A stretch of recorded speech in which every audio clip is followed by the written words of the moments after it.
несмотря на советскую власть, несмотря на все те ужасы, которые происходили в течение десятилетий и десятилетий, сохранить вот этот традиционный образ жизни.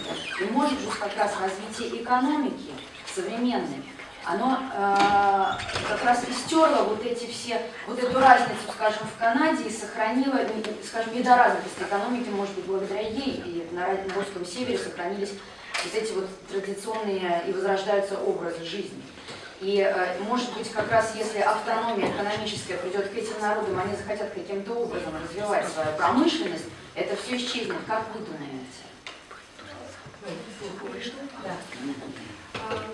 Je connais une personne, une journaliste canadienne, francophone, qui a visité un jour le peuple de Nenets. Et donc elle a même écrit 2 livres sur le peuple de Nenets et sur les éleveurs de rennes. Et elle, comme elle vit au Canada, et sait aussi très bien comment vivent les peuples autochtones du Canada.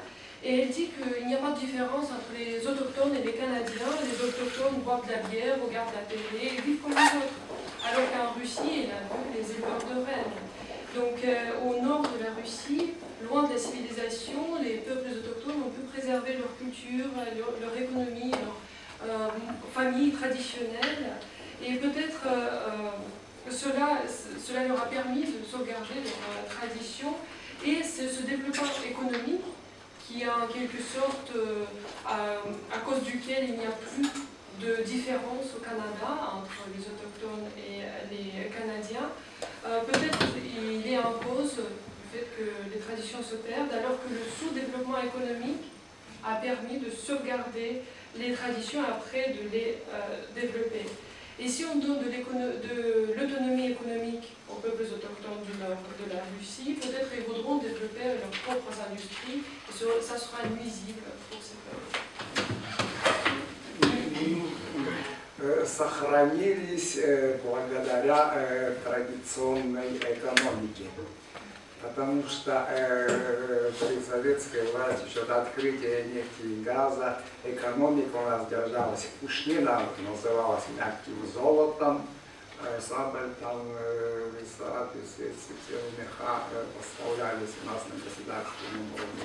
Всеми этим занимались традиционные семьи, традиционных хозяйств. У нас на больших реках, да, там, на устье, да, рыбозаводы стояли у нас, рыбная промышленность, там целая порода рыб, особенно были осятра, там медма, стерлядь и так далее. Рыбозаводы работали. Дальше оленеводство, как традиционный вид хозяйствования. В общем, вся экономика держалась вот на традиционных вещах, поэтому и сохранили вот таким образом традиционный образ жизни. Сейчас ситуация, конечно же, меняется, потому что переключается экономика на промышленные виды, на нефть и газ, прежде всего. Поэтому сохранить вот традиционное хозяйство весьма стало трудно. Если он занимается, пошел за экономикой на второе, третье, там, на 10-е места. Je pense que c'est le fait que nous avons pu préserver notre économie traditionnelle. À l'époque soviétique, avant la découverte des gisements de pétrole et de gaz, notre économie traditionnelle était fondée sur les fourrures qu'on appelait l'or moelleux chez nous et donc qui était exploité par les familles traditionnelles. Nous avons aussi des grandes rivières qui abondent en poissons, les rivières comme Irtych, comme Aube, donc l'industrie de pêche qui est très développée, comme l'élevage de rennes traditionnel. Toute cette économie était traditionnelle, ce qui nous a permis de sauvegarder le mode de vie traditionnel. Aujourd'hui, avec le développement économique, avec le développement des gisements de pétrole et de gaz, il devient de plus en plus difficile de sauvegarder cette économie traditionnelle et cette économie traditionnelle est reléguée au deuxième plan. Il y a d'autres questions? Oui. Вы упомянули вашего крестного отца, так что можно полагать, что вы крещенный. Как это совместимо с шаманизмом? Скажите. Donc vous avez parlé de votre parent, ça veut dire que vous êtes baptisé. Alors comment est-ce que c'est possible que les deux, le chamanisme et le christianisme sont ensemble? Ну, у нас вера такая, двойная, наверное. Потому что я крещенный, но крещение началось с 1715 года, крещение ханта Фимансии. Вот. И считается, вот в пространстве дома икона охраняет дом от нечистой силы. Да? Вот. Дяди мои там, деды молились, икона непременно должна присутствовать в доме православия, да? А за пределами, в лесу, в тайге и так далее, там властвуют боги и богини. Перед тем, как министерство или очень организованная, очень стройная система богов.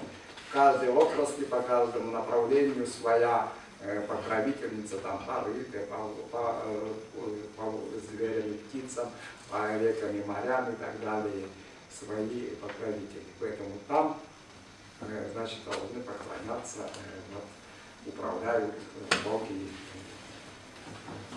свои местные.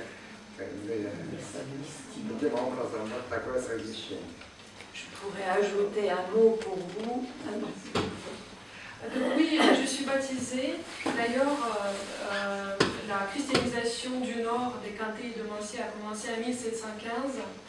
Et dans chaque maison, il est obligatoire d'avoir une icône. Car l'icône, elle protège la maison à l'intérieur de toutes les forces de mal. Et mes oncles, mes grands-pères, toujours priaient à une icône. Mais à l'extérieur, c'est le royaume des dieux et des déesses autochtones. Et c'est très bien organisé, c'est comme des ministères. Chaque dieu est responsable pour son domaine. Il y a le dieu pour la pêche, le dieu pour les fourrures, etc. Et donc à l'extérieur, on est dans le royaume de ces dieux autochtones. Donc c'est comme ça que les deux systèmes coexistent. Je voulais simplement dire que je crois que vous, en une heure, une petite heure, vous avez peut-être une représentation un petit peu plus riche de ces peuples autochtones. Et pour répondre à madame qui a posé la dernière question, je dirais que cette répartition entre les croyances chamaniques et la religion chrétienne qui est arrivée à différents moments, en tout cas dans la Sibérie, on la retrouve dans tous les espaces sibériens. Moi qui ai une grande expérience du Kamtchatka, j'ai été très étonnée lors d'une deuxième mission que je faisais de voir les éleveurs de rennes arborant la croix orthodoxe et enterrant leurs morts. J'ai assisté à une incinération avec deux grands corbeaux qui est le dieu des Koryak, sautant, etc., sur le bûcher funéraire. Ça n'avait pas l'air de les gêner. Donc il doit y avoir des répartitions qui se font, si ce n'est sur le territoire, comme expliquait René Aïbine, en tout cas dans la tête des autochtones, et je crois depuis fort longtemps, puisque les scientifiques étudient depuis longtemps le syncrétisme entre l'orthodoxie et ses croyances. On peut même ajouter avec la complicité de l'Église orthodoxe, puisque le missionnaire dont on parlera cet après-midi, il autorise le mari de la défunte à enterrer sa femme dans une barque à l'intérieur de l'église avec tous ses objets personnels, parce qu'il sait bien qu'il faut qu'il y ait des conciliations pour que ça marche.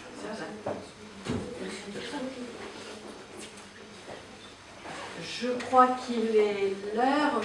Peut-être une dernière question, si quelqu'un... Ah, genre, ça... En russe ou en français? En français. J'ai deux questions personnelles pour vous. Vous êtes un écrivain connu, vous êtes aimé, vous êtes lu beaucoup, vous avez été nominé pour prix Nobel.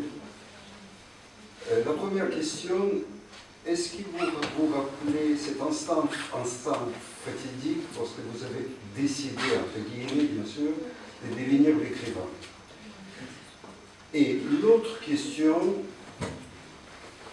dans le cas où vous n'avez pas retrouvé votre vocation, quel autre destin vous voyez pour vous?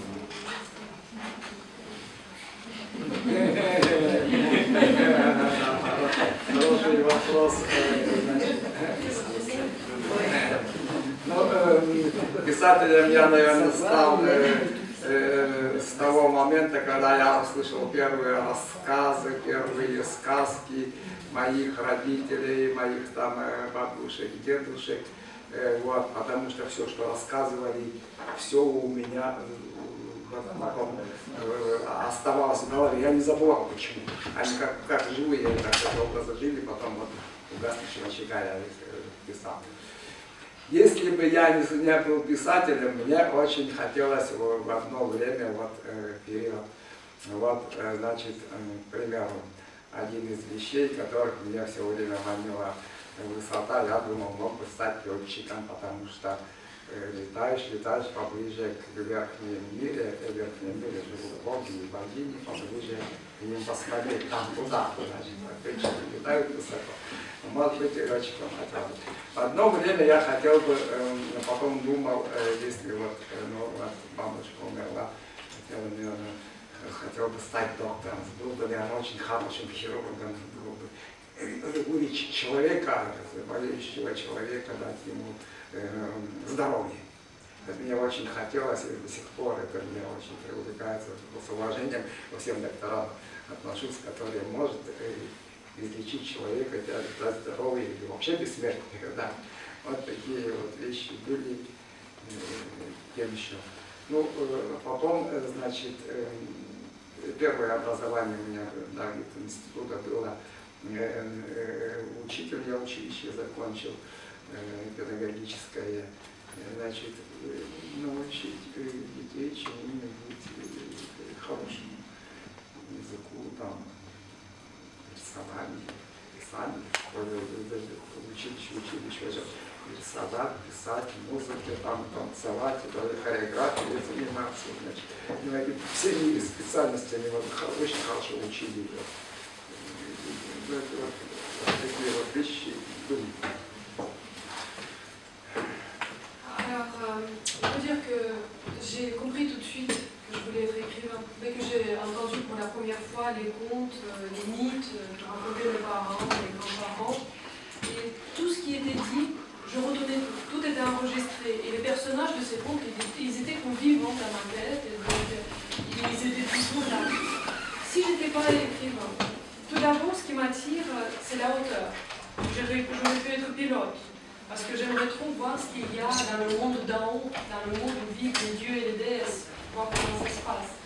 Après, lorsque ma grand-mère était morte, j'ai eu l'idée peut-être de devenir médecin.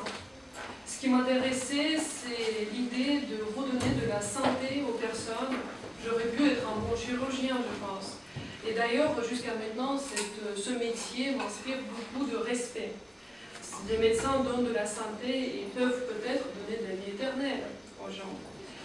Et d'ailleurs, moi, j'ai fait mes études à cet institut littéraire, mais aussi j'ai fait des études de pédagogie. Et donc, c'était un établissement très très bien. L'enseignement là-bas était excellent puisqu'on apprenait beaucoup de bonnes choses. Les langues, le dessin, l'écriture, la danse, la musique. Donc peut-être j'aurais pu apprendre aux enfants quelque chose de bon. Merci beaucoup. Je crois que...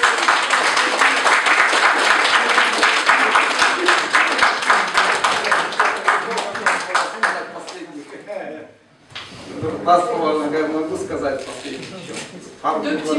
Да. Книги у вас 4-томные, это коллективный труд. Je suis très reconnaissant en français puisque là, les 4 livres, c'est le fruit de notre travail collectif. Вот 4-томники издавали, значит, 2 очаровательные, здесь представлены 2 очаровательные француженки и 1 мужественный француз. Потому что предисловие написали Ан Шарен и присутствующая Ева где она там, предисловие 2 написали. И Доминик Самсон, мой переводчик, тоже у него цитаты здесь есть. Они все представлены в этом 4-томнике. Il y a 2 charmantes françaises et un brave français qui ont participé à la publication de ce livre. Alain Charenne et Léa Toulouse qui sont présents et Dominique Samson qui a dans la citation et sur le livre. И Анна Кардефи, да, еще принимала участие в переводе. Французский язык еще романа «Божья Матерь» тоже. Она участвовала в переводе. Спасибо.